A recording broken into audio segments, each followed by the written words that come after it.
ನಾನು ಅಂಗನವಾಡಿ ಸಹಾಯಕಿ ಚನ್ನಪಟ್ಟಣ ತಾಲೂಕಿಂದ ಬಂದಿದ್ದೀನಿ. ನನ್ನ ಹೆಸರು ಸಾವಿತ್ರಮ್ಮ ಅಂತ. ನಾನು 94ನೇ ಇಸ್ವಿಲಿ ಕೆಲಸಕ್ಕೆ ಸೇರಿದೆ. ನನಗಿಬ್ಬರು ಹೆಣ್ಮಕ್ಳು. ಆಗ 100 ರೂಪಾಯಿ ಸಂಬಳ ಕೊಡ್ತಾಯಿದ್ರು. ಆಗ ನಾನು ಹೆಂಗೋ ಜೀವನ ಮಾಡ್ಕೊಂಡು ಹೋಗ್ತಿದ್ದೆ. ಈಗ 94ರಿಂದ ನಾನು ಇಷ್ಟುವರೆಗೂ ಕೆಲಸ ಮಾಡಿದ್ದೀನಿ. ಈಗ ನಾನು ರಿಟೈರ್ಡ್ ಆಗ್ತಾ ಇದ್ದೀನಿ ಮೇ ತಿಂಗಳಿಗೆ. ನನಗಿಬ್ಬರು ಹೆಣ್ಮಕ್ಳಿಗೆ ಸಾಲ ಮಾಡಿ ಮದುವೆ ಮಾಡಿದ್ದೀನಿ. 100 ರೂಪಾಯಿ ಕೆಲಸ ಮಾಡ್ತಿದ್ದೆ ಅಂತ ನನ್ನ ಗಂಡ 2 ದಿನ ಕೂಡಿ ನನ್ನ ಕೂಡಾಕಿ ಬೀಗ ಹಾಕಿದ್ರು. ಆದರೂ ನಾನು ತಪ್ಪದೆ ಇದರಲ್ಲಿ ಪರ್ಮನೆಂಟ್ ಆಯ್ತದೆ ಅಂತ ಓಡಾಡಿಕೊಂಡು ನಾನು ಇಷ್ಟು ವರ್ಷ ಬಂದು ಕೆಲಸ ಮಾಡಿದ್ದೀನಿ. ಇಷ್ಟು ವರ್ಷ ಕೆಲಸ ಮಾಡಿದ್ರು ನನಗೆ ಪರ್ಮನೆಂಟ್ ಆಗಲಿಲ್ಲ. ಈಗ ನಾನು ರಿಟೈರ್ಡ್ ಆದಮೇಲೆ ನಾನು ಏನು ಮಾಡಬೇಕು, ನಾನು ಹೆಂಗೆ ಜೀವನ ಮಾಡಬೇಕು, ನಾನು ಯಾರು ನನ್ನನ್ನು ಕಾಪಾಡ್ತಾರೆ, ನನ್ನ 2 ಹೆಣ್ಮಕ್ಳು ಮನೇಲಿ ಎಷ್ಟು ದಿನ ಅಂತ ನಾನು ಇರಬೇಕು. 1 ದಿನ 2 ದಿನ ಇರಿಸ್ಕೋತಾರೆ, 3ನೇ ದಿನಕ್ಕೆ ನನ್ನನ್ನು ಏನು ಮಾಡ್ತಾರೆ, ಬೀದಿಗೆ ಹಾಕ್ತಾರೆ. ಆಮೇಲೆ ನಾನು ಬೇರೆ ಕಡೆ ಕೆಲ್ಸಕ್ಕೆ ಹೋಗ್ಬೇಕಾದ್ರೆ ನನಗೆ ಕಾಲು ನೋವು, ಕೈ ನೋವು. ನನ್ನ ಅವಾಗ ಯಾರು ಕೆಲ್ಸಕ್ಕೆ ತಗೋತಾರೆ, ನಾನು ಯಾರು ಕೆಲ್ಸಕ್ಕೆ ತಗೊಳ್ಳಲ್ಲ.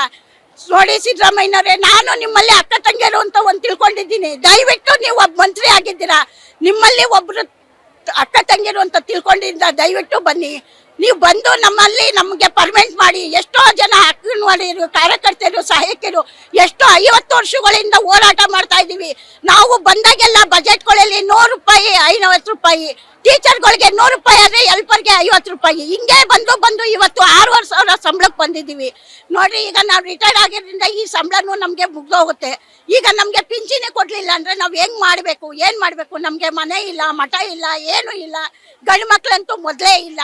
ನೋಡಿ, DK ಶಿವಕುಮಾರ್ ಅವರೇ, ಮೊದಲೇ ಸಿದ್ದರಾಮಯ್ಯನವರೇ, ಹಾಗೂ ನಮ್ಮ ಸೆಂಟ್ರು ಮತ್ತು ಸ್ಟೇಟು ಅಂತೀರಾ. ನೀವು ಹೇಳ್ತೀರಾ ಸೆಂಟ್ರ್ ಅವ್ರು ಕೊಟ್ಟರೆ ಸ್ಟೇಟ್ ಅವ್ರು ಕೊಡ್ತೀವಿ, ಸ್ಟೇಟ್ ಅವ್ರು ಕೊಟ್ಟರೆ ಸೆಂಟ್ರ್ ಅವ್ರು ಕೊಡ್ತೀರಿ ಅಂತೀರಾ.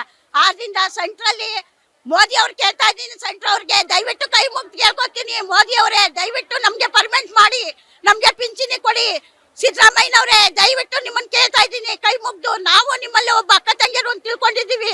ದಯವಿಟ್ಟು ಎಷ್ಟೋ ಕೋಟಿ ಜನ ಹೆಂಗ ಅಂಗನವಾಡಿ ಕಾರ್ಯಕರ್ತರು, ಸಹಾಯಕರಿದ್ದೀರಿ, ಅವರು ತಣ್ಣಗಿರ್ಬೇಕು ಅಂದರೆ ದಯವಿಟ್ಟು ನೀವು ನಮಗೆ ಪರ್ಮನೆಂಟ್ ಮಾಡಿ ನಮಗೆ ಸಹಕಾರ ಮಾಡಿ. ದಯವಿಟ್ಟು ನಮಗೆ ಪಿಂಚಣಿ ಕೊಡಿಸಿ.